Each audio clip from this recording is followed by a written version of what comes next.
Hi, I'm Nancy Nangeroni. And I'm Gordine McKenzie. And this is GenderVision.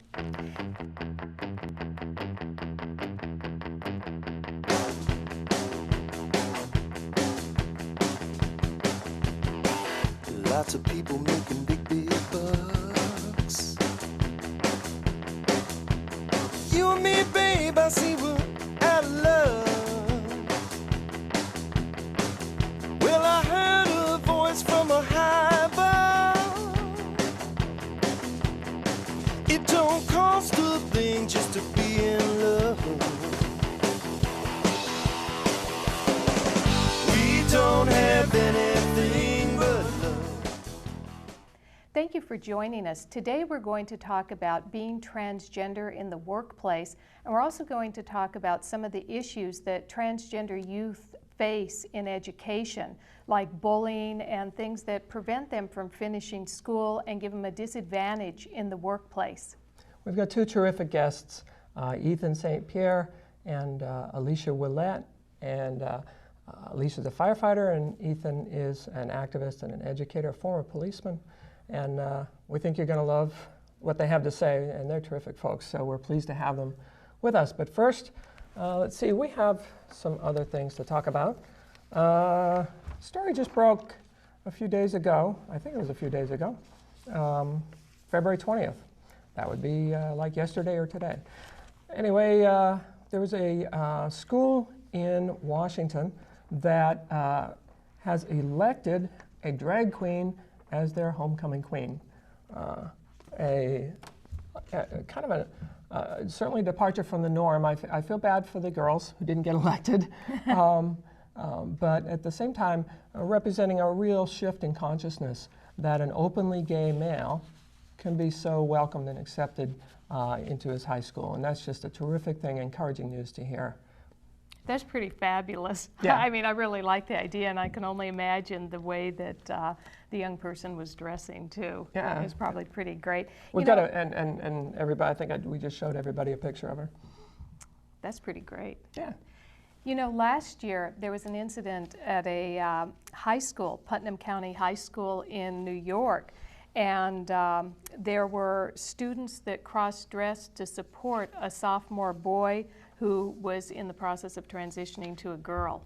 So the students all decided to go ahead and cross-dress and be very, very supportive of their friend. God, I can't imagine that. Fantastic. Can you believe that? So even the boys wore like skirts and they wore wigs, but they didn't want their friend to feel discriminated against. That's terrific. You know, transgender people still face pockets of opposition in the world, and there are certainly people with closed minds who don't want to give transgender people fair and equal rights. But here in Massachusetts, it's starting to look like that's not the case. We just, we're pleased to be able to tell you that we just, the bill that we're introducing into the Massachusetts legislature, we just obtained 104 co-sponsors out of 200 legislators. That's a majority, so amazing. A majority in the Senate and the House in Massachusetts. And so not only that, but the Speaker of the House is a co-sponsor.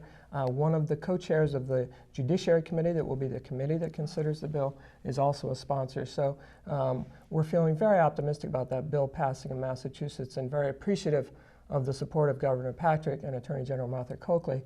And you know, I think the sea has changed, and people are accepting the fact that gender expression should be a fundamental right accorded to everyone, not just transgender people, but freedom of gender expression and identity is something that hurts nobody else, and everybody deserves that freedom. That's really important, and it's so inspiring to see DeLeo coming out publicly for that as Speaker of the House, as one of his real first moves too. Yeah, Speaker DeLeo actually made his first public appearance following he recently became Speaker of the House of Massachusetts, and his first public appearance was at a mass equality event. And Mass Equalities is an organization that's made it their #1 priority to pass that legislation. They were the organization that got the marriage, the amendment prohibiting marriage defeated in the legislature, right? And they've now taken on this, what people tend to call the Transgender Civil Rights Bill. It's really a gender civil rights bill, They've taken that on as their top priority this year. Of course, the Massachusetts Transgender Political Coalition is the lead sponsor of that bill, and Gunnar Scott, of course, doing some terrific work there. That's really encouraging and really forebodes well for the passage of that bill. It does. But Massachusetts won't be the first state to pass that bill. There's 13 other states with employment non-discrimination protections, and there's 12 other states with hate crimes protections. That's right. So it's time. So and that leads us right into our topic for today, because we want to talk about employment issues for transgender folks. And when we talk about employment, of course, we have to talk about the ability of people to get jobs and to get the kind of education that opens doors for them, that gives them the kind of job opportunities that everybody wants for themselves. So, well, you know, the rates of discrimination of transgender people in the workplace is extraordinarily high. And a lot of studies that have been done from 1996 to 2006 note that like 13 to 56% of all transgender people have been fired from their jobs just for being transgender, because they don't have protection, as you noted. And 13 to 47% had been denied employment on the basis of being transgender, and 22% have been harassed either verbally or physically in the workplace. These numbers come from a range of from studies over a period of 10 years, right? And some of the studies I've read even project a lot higher figures. So what we're seeing is that transgender people are vastly unemployed or underemployed or discriminated against or even policed in the workplace, like That's around right. the bathroom in terms of what bathroom a person should do. And it's really a bad problem, particularly for someone that's in transition. That's the most vulnerable time that right. a transgender or transsexual has in the workplace. In the transgender community, it's a well-known fact that people who transition tend to lose their jobs. Right. Very few people who transition are able to hang on to their jobs, or at least that was the story 5 to 10 years ago. But today it is changing, and one of our guests today will tell you about how she is remaining on her job after her transition. Courageous. Well, and if this bill passes, then maybe we'll see less bullying and maybe we'll see less job discrimination. So should we go to our guest? I'm looking really forward to it. Okay, we'll be right back. Don't go away.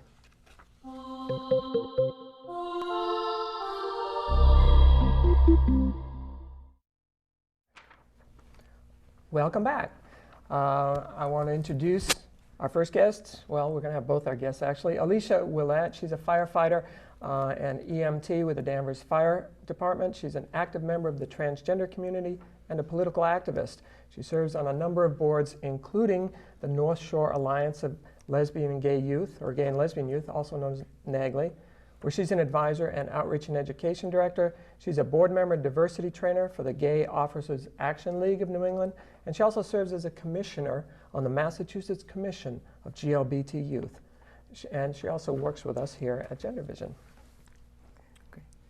Welcome to GenderVision. Yeah. Welcome, Alishia. She's always here with us. So. I'm usually behind the scenes, but yes, thank you. It's great to be here. Yeah, that's awesome. Alrighty. And we also have with us today Ethan St. Pierre, and Ethan is a female-to-male transsexual, a gender activist. Ethan also is on a lot of boards. Ethan is on the Gay and Lesbian Anti-Violence Project Board, the International Foundation for Gender Education, and Families United Against Hate, and also on the board of the Garden of Peace. Ethan has done a lot of work in the area of hate crimes and survivors. He works with the Remembering Our Dead project as a coordinator, and he's also founder and creator of Trans FM, an internet broadcasting, and he co-hosts a live talk show host with TJ Spirit called The Radical Trannies. And Ethan was with us on Gender Talk Radio for a long time. Yes, so this is really nice. Thank you for inviting me. It's a pleasure to have you. Forgive our little word mix-ups. We're moving from the audio to the visual now, so that's really great. Ethan, could you talk to us a little bit about some of the experiences that you've had in employment discrimination?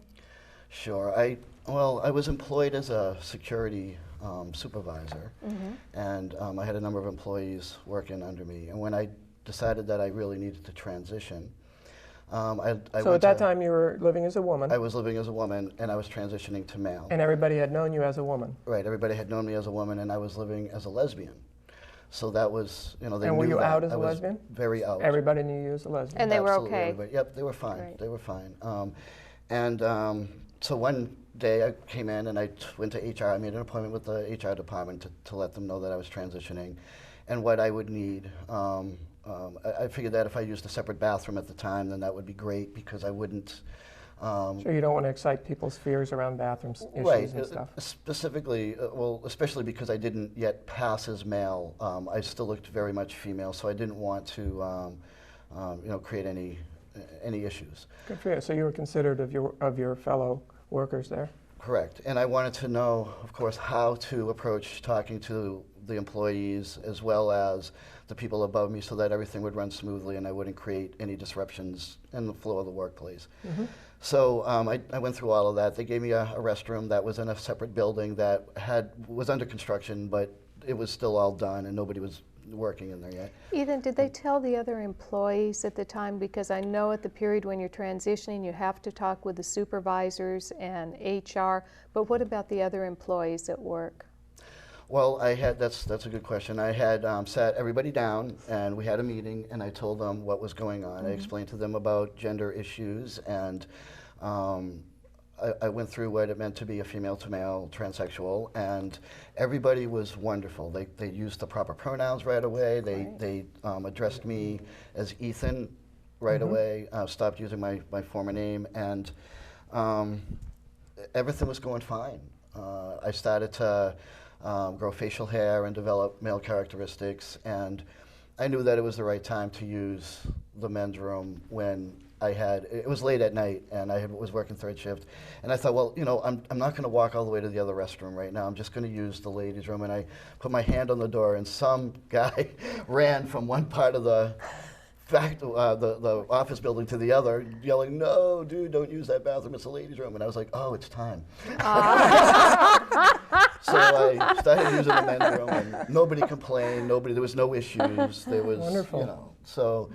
So it sounds like your transition was pretty smooth. It was. You got everything up front. You approached it in a very out front kind of way, and I even had everybody's letters of congratulations From people? From people. From that From coworkers. employees Yes, and that- supervisors and Yep, that that's thought it was great that I was myself, and Wonderful. I got pay raises and Oh. after your transition. yes, until because I was a contractor, and there was a boss that worked at a manager rather that worked where I was contracted to, and his job was to go back and forth between his employer and mine to make sure everything was running smoothly.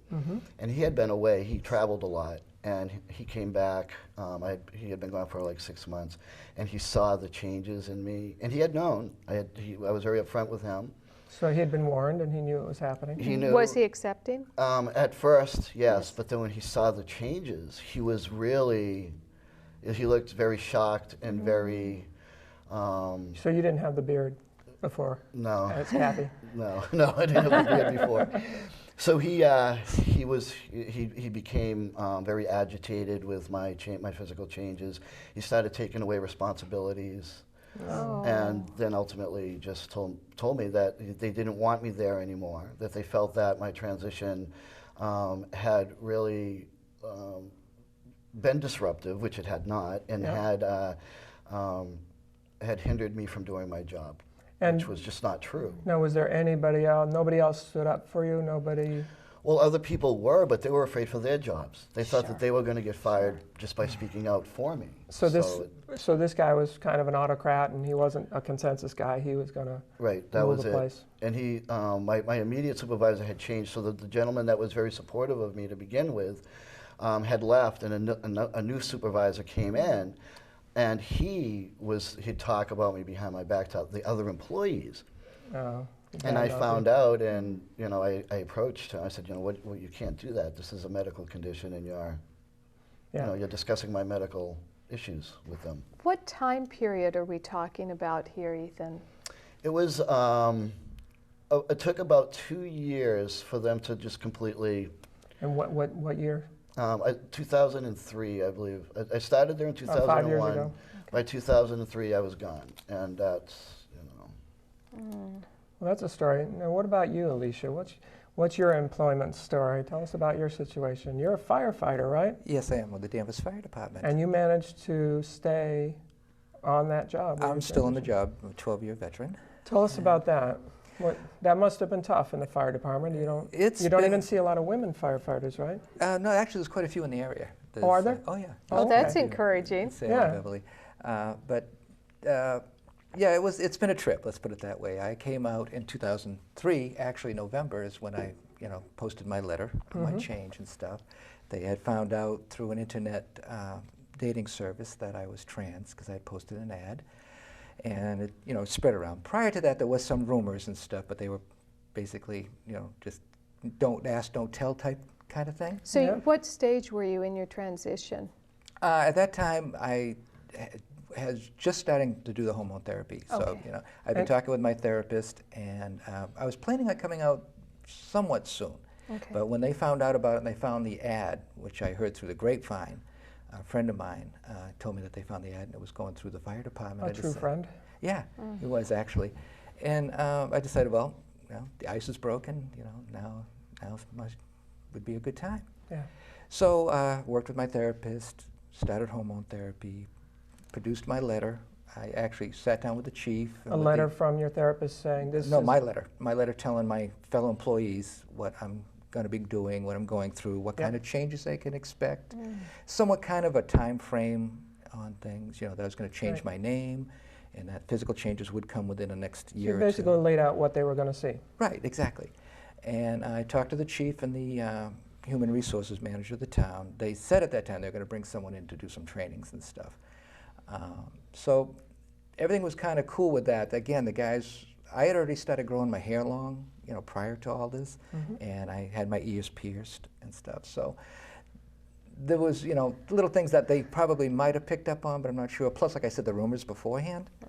So they kind of based it on a don't ask, don't tell thing, and things were actually going fairly well until about, actually this month, it was February of 2004 that the newspapers got wind of the story, and it, came out into the papers. I remember that. Yeah. Oh, there's a firefighter over in Danvers. Yeah. Cool. I mean, meantime. It made a big splash, didn't it? Yeah, I know, but meantime, there'd been like 3 store clerks and stuff in the area working, that were transitioned on the job, and nobody wrote a thing about them. Interesting. Yeah, very interesting. And Well, firefighting, I think, is different, in particular because, you're responsible for public safety. It's a public safety right, job. you're more in the public eye and everything else too. And people are going to be counting on you. Well, we Right, also, exactly. I think there's probably a lot of gender stuff going on there in terms of, do they expect firefighters, even though you say they're not, do they expect firefighters to embody a masculine stereotype? Oh, it's very much, Yeah. the male world and stuff like that. I mean, Very butch.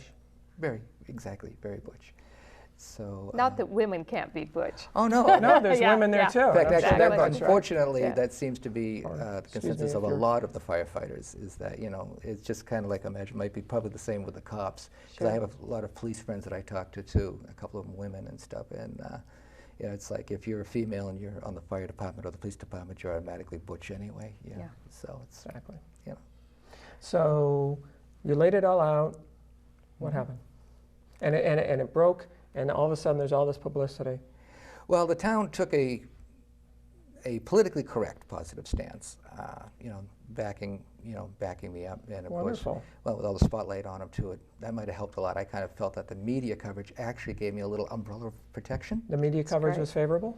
Well, what it is when they found out about it, I had separated from my wife at that, prior to that, and they had started calling the house, looking up the name in the phone book. The media had? Yeah, calling up actually, the house, her house, but I wasn't there anymore, and dropping off, business cards, the whole 9 yards, wanted to talk to me and interview me. And having dealt with the media before in the fire service, because I was also a call firefighter for a total of 9 years, 4 of it prior to Danvers, or 5 of it prior to Danvers, that they're going to write whatever they want as they want. Yep. And it just so happened that one of the guys on the department was dating a reporter you know, from the Salem News. So I sat down with her and talked to her about the situation, and she recommended this one reporter, Jill, that would be fair and would be honest. Yep. And so I arranged a interview, and I had my chief and my union representative there as well, just to back up anything, to make sure that if I said something, that it would be, you know, printed as I said it, not turned around or whatever. So the story was positive. The story at that time was very positive because, like I said, I wasn't really getting any hassles. Of course, I wasn't very femme-looking at that point either. How did your coworkers respond to the publicity? That's when things started kind of to change. I mean, it's like once it got out of the firehouse and into the public eye, there was a lot of hoo-ha about it. Okay, And so stuff, the publicity drew unwanted attention, or your transition, the attention was unwanted. The attention was unwanted, and it was also wasn't the media coverage of the station wasn't handled very well, which kind of ticked the guys off as well. Okay, So, and of course, I was to blame. So, because you were the focus. It was Right. you who had caused it to happen. exactly. But, And you're still at that job. Oh yeah. just what I was going to say. Oh. No, that's good. No, that's Absolutely. good. And so how is it today? Uh, Think alike. it's somewhat better. I mean, it's one of these things that the transitioning of the job, not just so much me and stuff, it's kind of hard to say in a lot of ways. I mean, there's 48 guys altogether, you know, that make up the basic crew of the fire department plus the office. But within the station and within the group that I work in, where I have a close, you know, relationship with the guys, it's been pretty good. I mean, there's a few. I have some bad situations with a couple of people, but majority of them are open-minded, or trying to be open-minded about it, let's put it that way. The only difference I find is that once we get out of the station, once we go out in public, either to do inspections, and even worse, when we go to another fire department, either for coverage or whatever, that's sometimes when problems can happen. You know, the guys don't want to associate with me, don't want to be seen with me, and that kind of a thing. And Would they that's cover your something. back in an emergency, Alishia, do you think?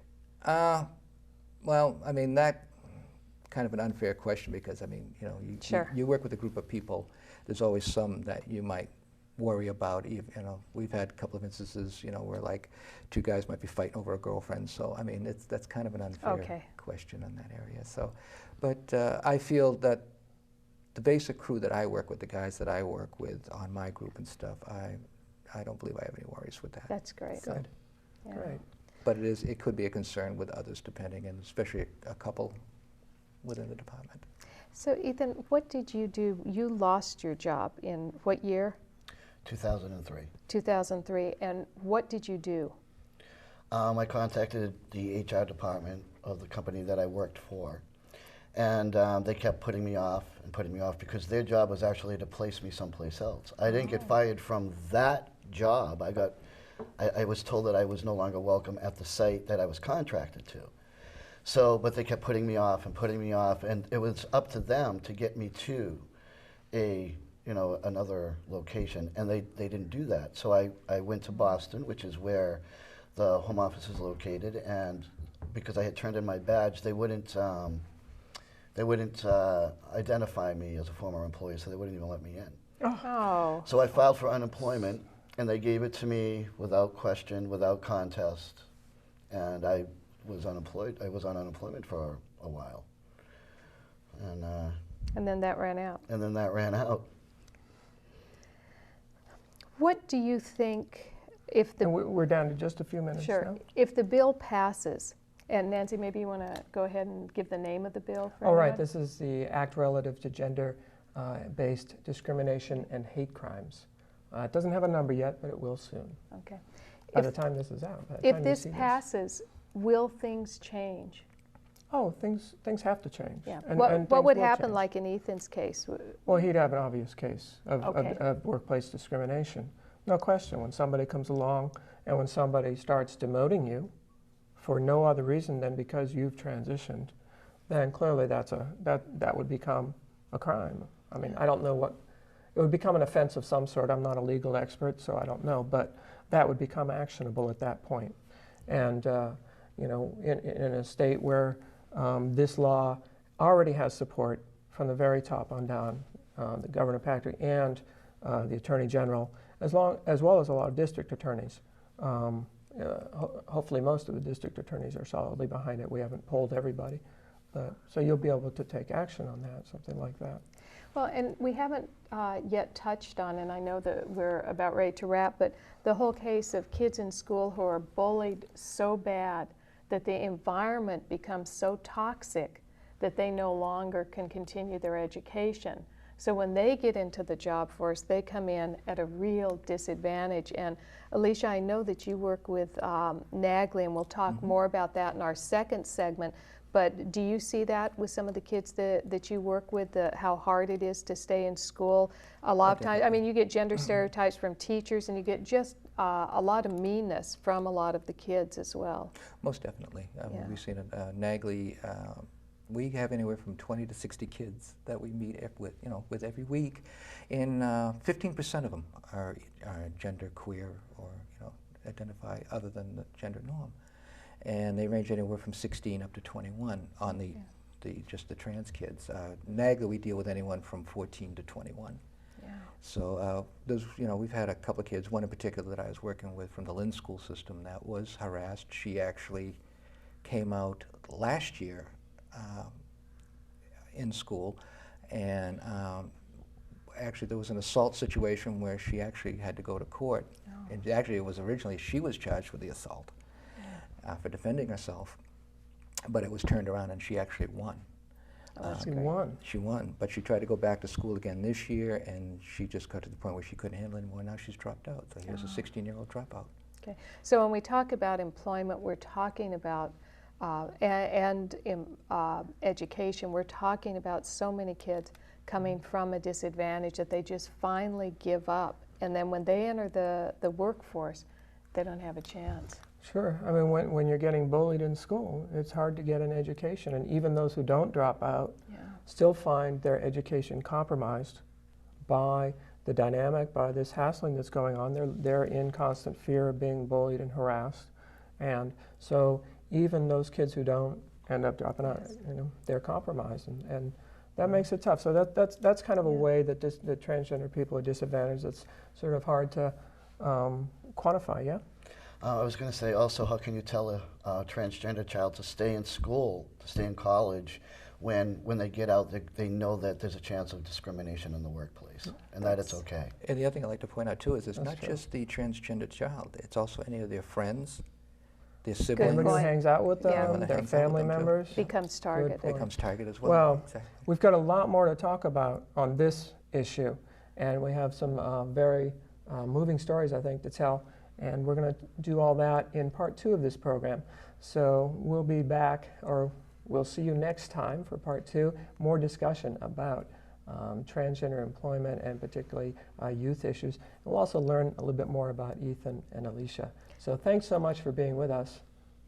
And remember that you can always stretch your gender vision. Okay, bye folks.